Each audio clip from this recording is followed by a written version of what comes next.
be the truth, the whole truth, and nothing but the truth, so help you God.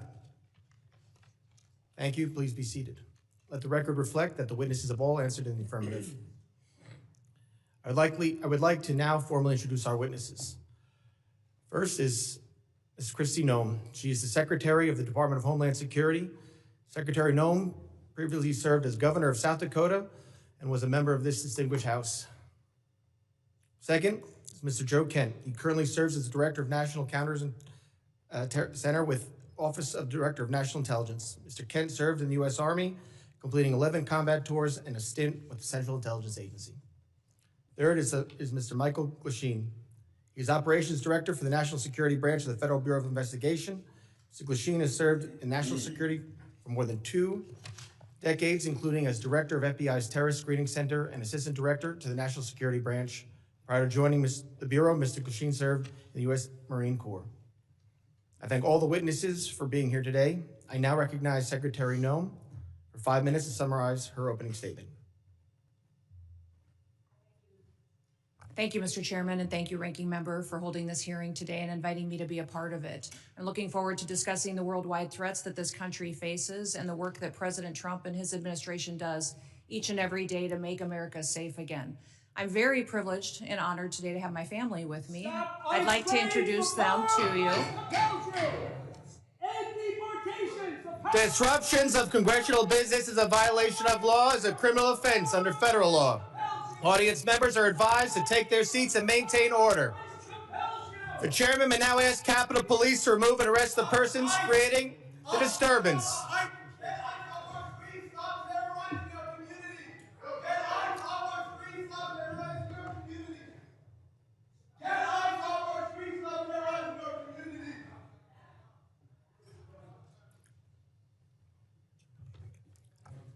Secretary may continue. Chairman, I'll continue. Today with me, I have my husband, Brian, who's with me, and also 2 of my children. My oldest daughter, Cassidy, and her husband, Kyle, are sitting here in the front row. And then my middle child, Kennedy, and her husband, Tanner, and that was my grandbaby, Noah, that was crying a little bit during the ranking member's comments. I don't think she agreed with him. I don't have my son with me or 3 of my grandchildren, but I'm very blessed that I have a wonderful family who is here and loves this country and is grateful for the work that we get to do as a family each and every day. We also have the blessing of having some angel families with us as well. They are here in the audience, and I'm so grateful for them for being willing to come here and be strong. It's hard to lose someone that you dearly love to illegal criminal activity, to people who never should have been in our country to begin with, and to lose those loved ones to drug overdoses that get perpetuated by the terrorist organizations that filter them into our country that President Trump works so hard to stop. So I'm grateful that they're here and that they are telling their story. Under President Biden, he closed the office in the Department of Homeland Security that serviced these families. He closed it because he didn't want them to speak. He didn't want them to have support or services. And President Trump reopened the Voices office so that they can get services, so they can hear about the cases of the individuals who killed their family members, and they can get the kind of help that they need to get through the tragic grief that they've experienced. So I want to thank them for being here and continue to pray for them. I want to thank you for the opportunity to be in front of you today to discuss the wide range of threats that the Department of Homeland Security is working on to protect us from here at home and also around the world. Just 2 weeks ago, the day before Thanksgiving, a terrorist shot 2 of our National Guardsmen in Washington, D.C., killing Sarah Beckstrom dead, and Staff Sergeant Andrew Wolf is still fighting for his life. Fortunately, we've had some really good news about Andrew recently, and he had the opportunity to stand up and is a miracle, and we're so grateful for his family for being so strong. We continue to lift him up and pray he has a full recovery. The terrorist who shot them was an Afghan national who entered the United States under Operation Allies Welcome. The same week, we arrested another Afghan national who came in under the same program. He was planning to carry out a bombing in Fort Worth, Texas. And just last week, just miles away in Washington, D.C., we arrested another Afghan national who also came in under Operation Allies Welcome. That individual provided support to the Islamic State of Iraq and ISIS-K and weapons to his father, who was a commander of a militia group in Afghanistan. Those are only a handful of the challenges that we face and the threats that the Department of Homeland Security stands against every single day. Under President Trump's leadership, DHS is securing our borders, we're restoring the rule of law, and we're protecting the homeland. DHS is eradicating transnational organized crime and the stopping of deadly drugs from continuing to be funneled into our communities. We're ending illegal immigration, returning sanity back to our immigration system, and we're defending against cyber attacks against our critical infrastructure. We have sent a strong message to criminal illegal aliens that we will find you, we will arrest you, and we will deport you. Our message has resonated to over 1.5 million illegal aliens who have gone home on their own voluntarily. At the same time, we as a country are still dealing with the mistakes, the errors, and the willful disregard of the last administration. For 4 years, the Biden administration allowed millions of people to come into our country illegally. Millions more in our country were exploited and were brought in under parole programs without even basic vetting. As a result, we've seen terrorist attacks and heinous crimes committed against American children and families by criminal illegal aliens and violent perpetuators who should have never been allowed into this country in the first place. Transnational organized crime groups, including Mexico's Sinaloa, New Generation Jalisco, and other drug cartels, they cause chaos and they harm American interests. Our critical infrastructure faces a perilous landscape, largely driven by the impact of cyber attacks from bad actors and cyber criminals. American citizens are increasingly under threat from assassination attempts, intimidation tactics, and violence perpetuated by our adversaries, radical Islamic extremists and domestic extremists. These bad actors seek to undermine our public trust. They instill fear in Americans. They destabilize the institutions that safeguard our national security. The United States is preparing to host several major public events in 2026, most notably the FIFA World Cup and the celebration of the 250th anniversary of our Declaration of Independence. These large-scale events will be potential targets for a range of bad actors, and they come with an increased level of risk. DHS is using every tool and authority we have to ensure the safety of U.S. citizens and our visitors can enjoy next year's events. Radicalized domestic violent extremists and lone actors are a concern, and intentional targeting and murderous attacks on ICE agents in Texas, parishioners in Michigan, and 2 National Guardsmen here in Washington, D.C. are just some of the acts and the despicable examples that unfortunately are becoming too common. These threats underscore a clear need for security strategies that counter both large-scale and individualized attacks. We will remain alert in our mission to protect this country. We will protect our citizens. And as we enter into a historic year, America will be on the world stage. Our economy faces challenges from anti-competitive and illicit foreign economic practices that hurt the prosperity of all Americans. Those include economic espionage, intellectual property theft, and customs fraud. Illicit front companies often abuse the visa system to acquire sensitive U.S. equipment, information, and technology. Economic security is national security because a country that cannot feed itself, can't fuel itself, and cannot provide for itself cannot possibly defend itself. Under President Trump's leadership, we will continue to protect American interests and bolster American economic power and technological innovation to further growth and prosperity. The American people depend on the Department of Homeland Security to remain vigilant, agile, and responsive. We will never yield, we will never waver, and we will never back down. Thank you for the privilege to be with you today, Mr. Chairman, and I look forward to your continued support of the work that we do. I yield back. Thank you, Secretary Noem. I now recognize Director Kent for 5 minutes to summarize his opening statement. Thank you very much, Mr. Chairman, ranking members, and all the members of the House. I appreciate the opportunity to appear before you and discuss the threats posed to our nation. Despite the progress that we've made so far in the Trump administration, the threat posed by terrorists of all brands remains very high right now. We've made significant progress under President Trump's leadership. We have the jihadis of ISIS and al-Qaeda on the run in Iraq and Syria, thanks to the decisive action and the strikes that we've taken there recently since President Trump took office in January. However, we have a persistent threat from the individuals that were allowed into this country by the previous administration. The number one threat that we have right now, in my view, is the fact that we don't know who came into our country in the last 4 years of Biden's open borders. What we have identified is alarming, and I want to share that with you today. We just recently put out a warning of the heightened risk of terrorist attacks posed to the homeland by terrorists pretty much of all stripes, but in particular from ISIS and from Al-Qaeda. NCTC has been crunching the numbers and going through the sheer volume of known and suspected terrorists that are in the country that came in under the Biden administration. So far, NCTC has identified around 18,000 known and suspected terrorists that the Biden administration let come into our country. These are individuals who under normal circumstances would never be allowed to enter our country because of their ties to jihadi groups like ISIS and Al-Qaeda. Yet the Biden administration not only let them into the country, and in many cases facilitated their entry into the country, just like the entry of the Afghan terrorists who committed the terrorist attack here just before Thanksgiving, killing one of our National Guard members and wounding another. That Afghan was brought into the country as a group of over 100,000 Afghans who were brought here during the disastrous withdrawal from Afghanistan.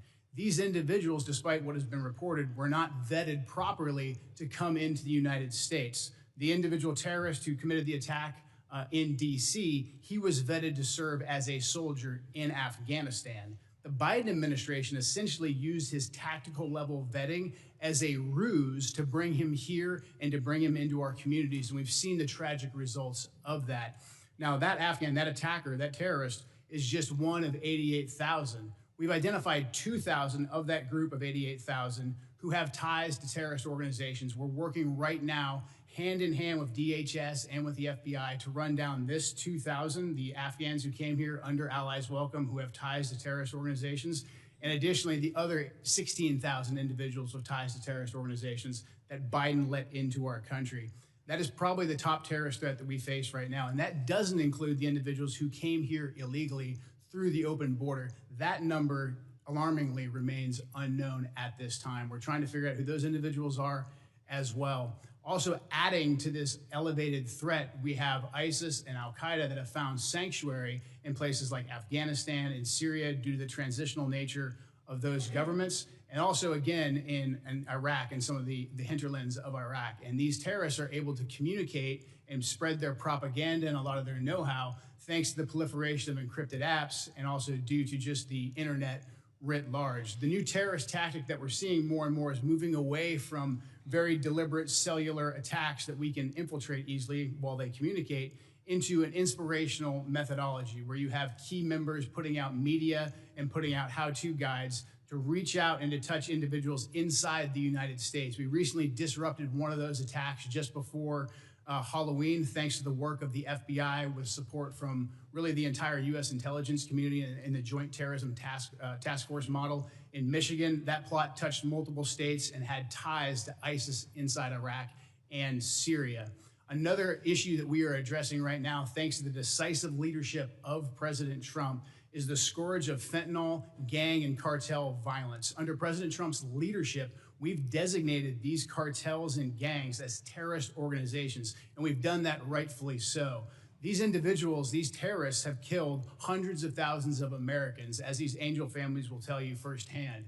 What President Trump has done by designating them as terrorists has allowed us to turn the tools of the intelligence community against them and predominantly watch list them as terrorists to prevent them from ever coming into America in the first place.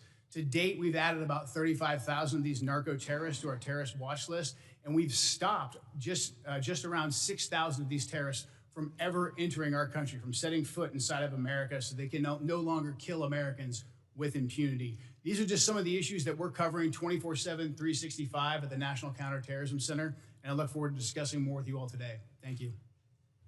Thank you, Director Kent. And now recognize Director Glasheen for 5 minutes to summarize his opening statement. Good morning, Chairman Garbarino, Ranking Member Thompson, and members of the committee. I'm Operations Director Michael Glasheen. I oversee the FBI's National Security Divisions. I am honored to be here with you, representing the people of the United States, the FBI, who tackle the complex and grave threats we face with perseverance, professionalism, and integrity.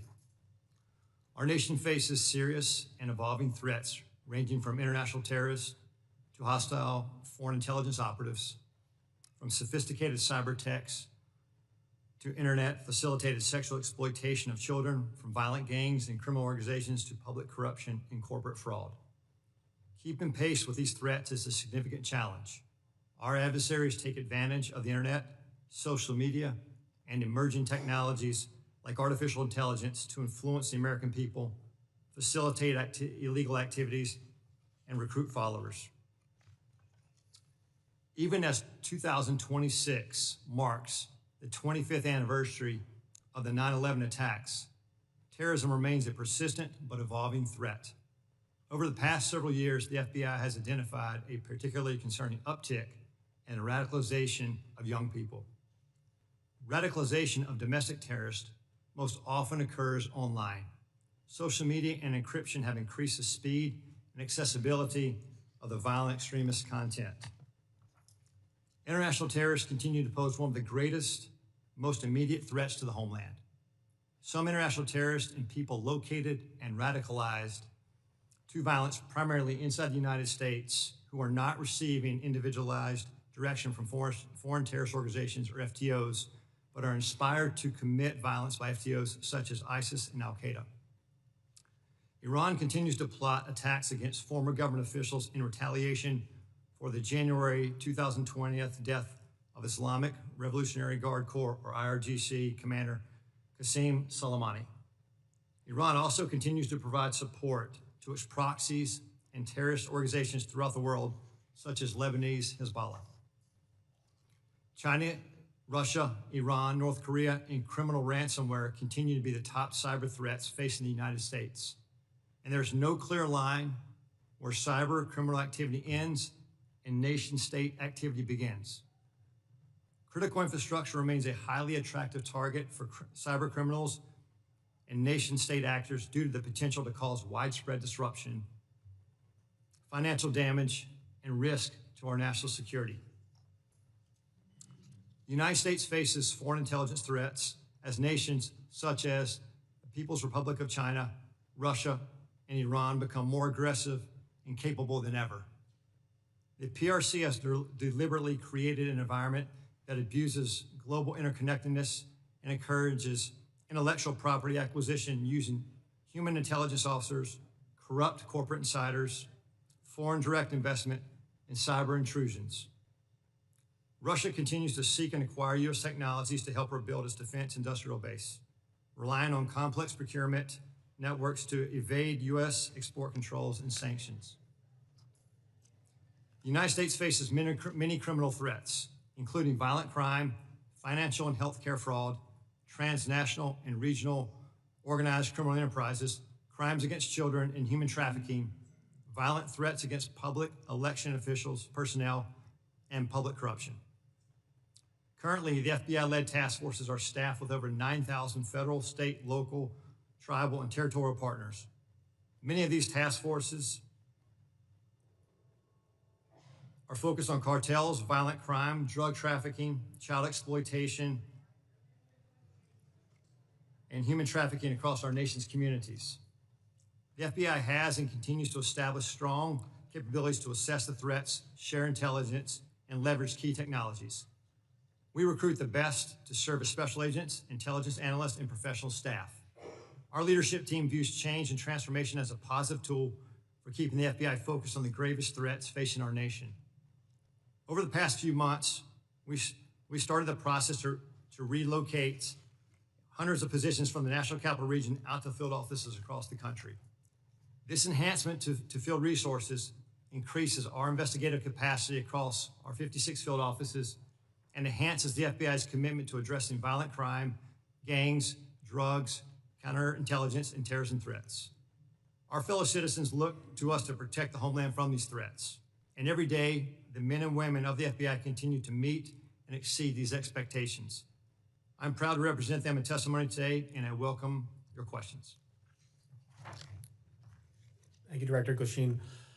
My understanding is a witness may have to leave early today. While I want to be clear, the committee did not agree to a hard stop. All witnesses are here voluntarily and are free to go. If a witness does leave, the hearing will continue with the remaining witnesses. Members will be recognized by order of seniority for their 5 minutes of question. We want to get through as many members as possible, so even though I have been lenient before with the 5 minutes, I'm directing members and witnesses that we're going to strictly enforce the 5-minute rule today. I now recognize myself for 5 minutes of questions.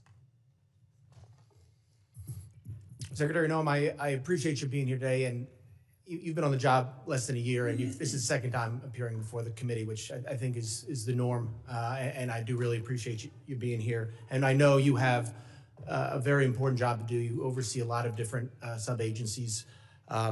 So I know you can't always be here in person.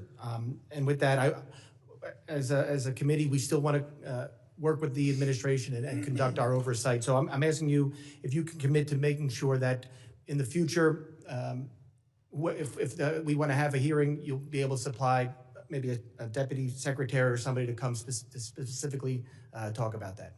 Yes, Issues we want to talk about. yes, Mr. Chairman. I really appreciate that communication, and I think collaboration between the administration and Congress is key. Secretary Noem, I also wanted to ask you, in September, the department under FEMA proposed new allocations for counterterrorism grant funding, which cut dollars to New York by 80% because of a new formula. Considering New York is consistently a top terror target, this was surprising. We're grateful President Trump restored this grant funding. And pursuant to the President's direction, has the department increased the allocation to New York? Yes, President Trump did. I would say that when we look at the Homeland Security grants and how they're allocated, the formula focuses on where we see the threats today and where those communities are that need the resources. I would also inform the committee and you, Mr. Chairman, that New York City at the time of the allocation still had over $440 million in reserve that was available to them to utilize. So the intention of these grants is that communities and cities would use the dollars to build up the security measures that they need to do for a long-term impact, and that the same amount of dollars aren't necessary every single year. You need to meet the threats where they are in the country at the time the grant dollars are available. So thank you to all of you for your work on getting us dollars that we can give to grants to help secure our local communities and states. But when we're looking at cities that have hundreds of millions of dollars in reserves, we recognize that giving them hundreds of dollars of millions more may not be appropriate considering all of the threats that we have. But President Trump has sent more resources to New York City. We'll continue to meet the threats head on because that is our mission, is to make sure that we're looking at every single threat that we have. The formula that we have considered and have put in place recognizes what came over the border, where we see the infiltration going, which communities are impacted, and what we need to do to harden our systems. I appreciate that, Secretary, and I appreciate the work you're doing with the President. I appreciate his decision to send that increased money to New York. I have a question. Since this is about worldwide threats, can you discuss what DHS's most significant concerns are today for the country? I would say, Mr. Chairman, what keeps me up at night is that we don't necessarily know all of the people that are in this country, who they are and what their intentions are. We think up to 15 to 20 million people came in under the Biden administration on the invasion over the southern border. They were not vetted. They were allowed to pour in. Our parole programs, our asylum programs, our visa programs were all exploited, and the integrity was demolished under Joe Biden and the leadership of the Department of Homeland Security. And frankly, the entire department was neglected. In fact, I believe the Secretary was told at times not to do certain things by the Biden administration to facilitate this invasion. So what keeps me up at night is the individuals that are in this country that wish to do us harm. And that is why we are so aggressive at making sure that we're going out and doing investigative work, finding those violent criminals, finding those people who shouldn't be in this country to begin with, and those that want to go after and to harm our American citizens. Thank you, Secretary. Director Glasheen, as you heard and as you said, during the next few years, the United States will host more major events than ever before. This brings obvious security concerns, including counter drones, which we just passed the new authorities in the NDAA yesterday. How is the FBI preparing for counter drone threats during mass gathering events? Chairman, thank you for that question. Counter UAS, the passage of the legislation yesterday is a game changer for us. How we're preparing for that going forward, we just stood up a counter UAS school down in Huntsville, Alabama, where we will train federal officials, state locals, as well to assist with that preparation and implementation of using counter UAS technology. Prior to this passage, it was only the FBI and or DHS that could provide that assistance. Now that this passage of authority, it will allow us to have a greater handling of the threat to a mass event. Thank you very much. I yield back. I now recognize the ranking member for 5 minutes of questions. Thank you very much, Mr. Chairman. Mr. Glasheen, will you tell me the organizations that pose on the domestic side, 2 of the organizations, number 1, number 2, threat to the homeland at this point? Can you please clarify, like organizations? Any domestic terrorist organization that poses a threat to the homeland as we speak?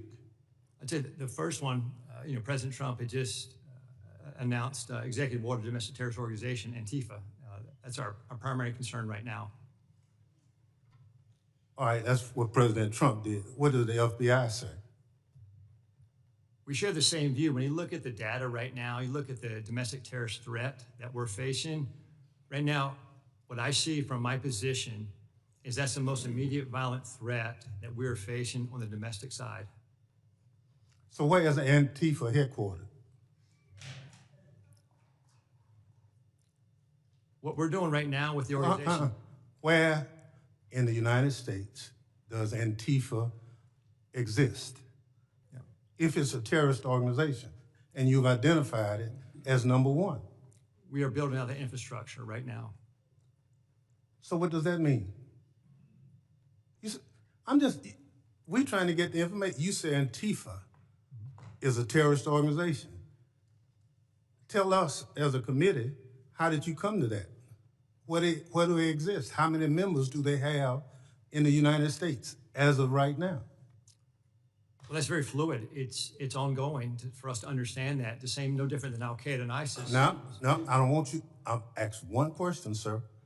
I just want you to tell us. If you said Antifa is the number 1 domestic terrorist organization operating in the United States, I just need to know where they are, how many people. I don't want a name. I don't want anything like that. Just how many people have you identified with the FBI that Antifa is made of? Well, the investigations are active. Sir, you wouldn't come to this committee and say something you can't prove. I know you wouldn't do that. But you did. Madam Secretary, you and the gentleman from NCTC reference the unfortunate accident that occurred with the National Guardsman being killed. You think that was an unfortunate accident? I mean, It was a terrorist attack. Wait. Look, I'll get it straight. Then you can He shot our National Guardsman in the head. Look, Mr. Chairman, will you direct the witness to allow me to ask my question? It was an unfortunate situation, but you blamed it solely on Joe Biden. I want you to know who approved the asylum application for this same person.